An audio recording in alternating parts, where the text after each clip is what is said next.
Finally, a Cleveland Browns player is getting a little bit of love in the mainstream media, as the Cleveland Browns roster, especially the quarterbacks, have been getting absolutely slammed throughout the offseason. You had a bunch of these publications rating the Browns roster as 31st in the entire league. Absolutely trashed the roster, trashed the quarterback room. No respect for Todd Monken, but there's a player on the offensive line which would benefit Shedeur Sanders just got some backup nobody saw coming. And it's not from a coach, it's not from a teammate, it's from a lineman who has already lived through pain most players never talk about. And now he's making a promise that could change everything about how Cleveland's offense looks this season. Picture this, a veteran offensive lineman cut loose by his old team, still recovering from a leg fracture that ended his season early, showing up in a new city with something to prove. And instead of staying quiet, instead of just trying to survive training camp, he's stepping up and putting his name on the line for a rookie quarterback the entire league loves to doubt. That's where we start, because before we get to the promise, we have to talk about the pressure Shedeur Sanders is walking into. This isn't just another training camp story. This is a young quarterback trying to prove himself in a city that has broken quarterbacks before. Cleveland doesn't hand out patience easily. Fans there have watched hope come and go more times than they can count, and every single one of those disappointments makes the next quarterback's job a little bit harder. So when the national rankings came out this offseason, ranking the Browns roster near the very bottom of the entire league, 31st overall, right between Miami and a handful of teams nobody expects much from, it wasn't just a number, it was a message. A message that said the outside world still isn't buying what Cleveland is selling, and a lot of that skepticism, whether people say it directly or not, comes right back to the quarterback room. Because here's the truth nobody wants to say out loud on national television. Neither Deshaun Watson nor Shedeur Sanders has proven anything meaningful in a Browns uniform yet. Watson's tenure has been marked by inconsistency and injury. Sanders is still unproven at this level, still fighting to show he belongs. And when analysts sit down to rank 32 rosters, that uncertainty at the most important position on the field drags the whole team down with it, even when other pieces of the roster deserve more credit than they're getting. Shedeur Sanders, who I believe will be QB1, that's getting some love in the mainstream world. We got to get into it. Welcome to Keep the Vision. Make sure you like, comment, subscribe, share the channel, hit that bell notification, and hype the video. That'd be greatly appreciated. As always, we have to get right into things. This is courtesy of Roundtable. Okay. It says one Browns player makes notable NFL rankings on interior linemen. Here it says the Cleveland Browns have completely remade their offensive line this offseason, leaving plenty of uncertainty about. That's the wound. That's the chip on the shoulder every single player in that building is carrying into this season. Nobody believes in them yet, and that includes the guy who is supposed to be protecting whoever ends up under center. Now here's where the story turns, because while the league was busy burying the Browns roster in these rankings, one name quietly showed up on a very different list, a list that had nothing to do with hype and everything to do with respect from the people who actually evaluate talent for a living. Executives and coaches around the league were asked to rank the best interior offensive linemen in football. Not a fan vote, not a media narrative, actual league insiders, the people who study tape and make personnel decisions, giving their honest opinion. And in the middle of a ranking full of established stars, one Cleveland Browns name kept coming up. A player who signed with the team as a bit of an afterthought in free agency after being let go by his old franchise following a serious leg injury. Think about that for a second.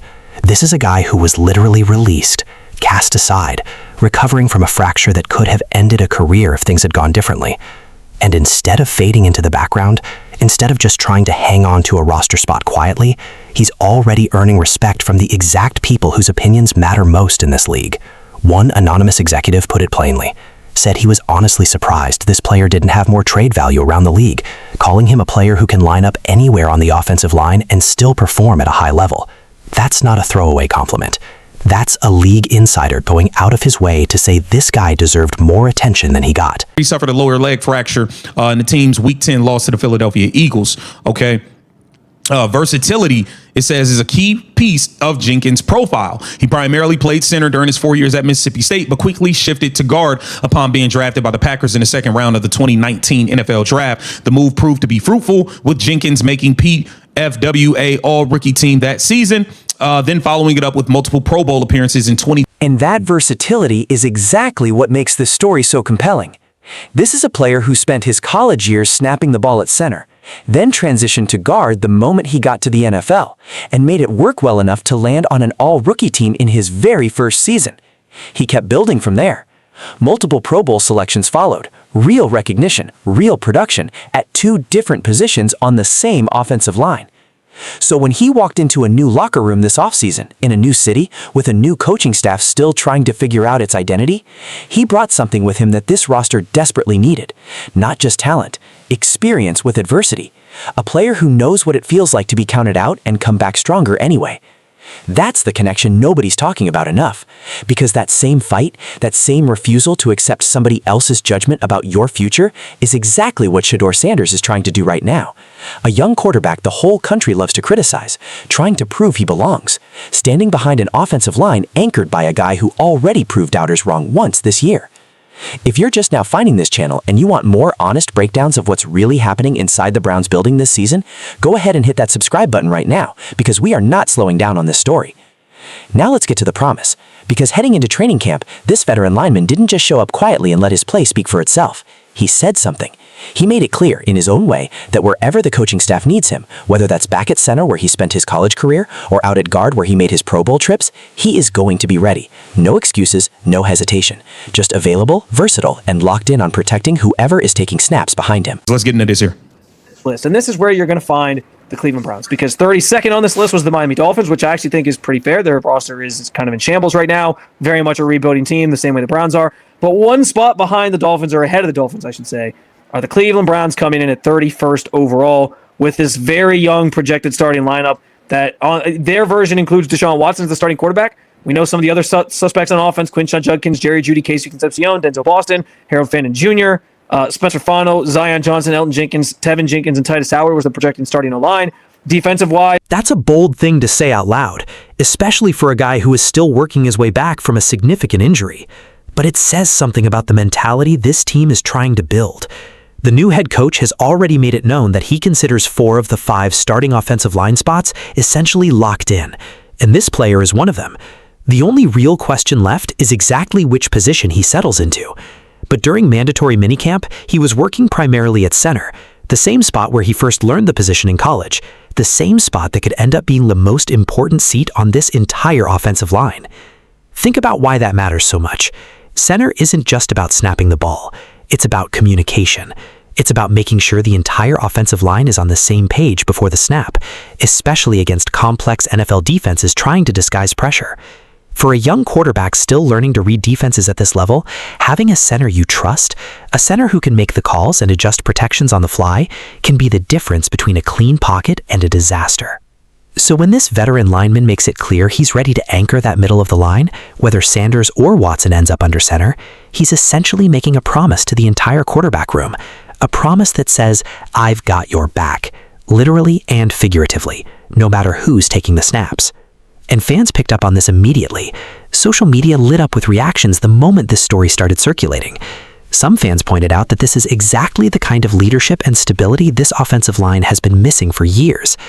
Others focused on the redemption angle, a player who got cut loose, battled back from injury, and is now being recognized around the league as one of the better interior linemen in football, all in one offseason with a brand new team.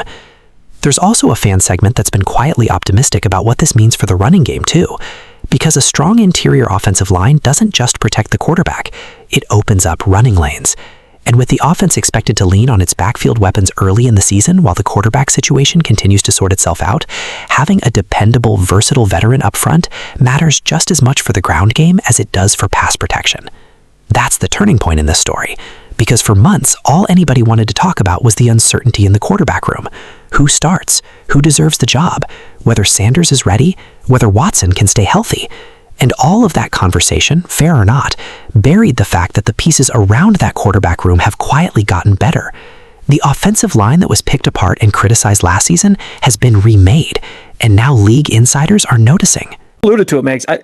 I think what's holding them back here is strictly the youth part of this. And that's why anybody who sees this list that's a Browns fan, I don't think you should be offended by it, because I truly think it's ESPN or Mike Clay specifically looking and saying, yeah, I just don't know. There's just a lot of questions. And so I'm not mad that they're 31st because I get it.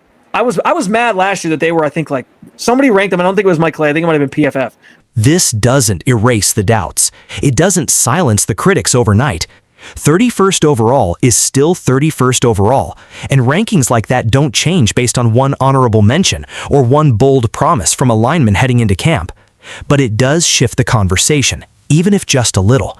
It gives fans a reason to believe that whoever ends up as the starting quarterback this season is walking into a better situation than the outside world wants to admit. And that brings us to what's coming next, because training camp is going to answer questions that no offseason ranking ever could. We're going to see in real practice reps whether this offensive line lives up to the respect it's starting to earn around the league.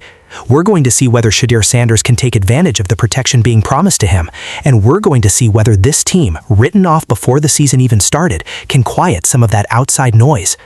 Because here's the thing about players who get overlooked, who get cut, who come back from injuries that could have ended everything. They tend to play with something extra, a chip on the shoulder that never fully goes away. And right now, that chip is being passed down the line, from a veteran offensive lineman who refuses to be forgotten to a young quarterback who refuses to be counted out. Nobody outside that building really knows yet how this season ends. Maybe the doubters are right. Maybe the questions in that quarterback room are simply too big to overcome this year. Or maybe, just maybe, this is how these stories always start, quietly, with one player making a promise nobody outside the building even noticed at first, until months later when everyone looks back and realizes that's exactly where it all began. Shedeur Sanders isn't promising anything yet.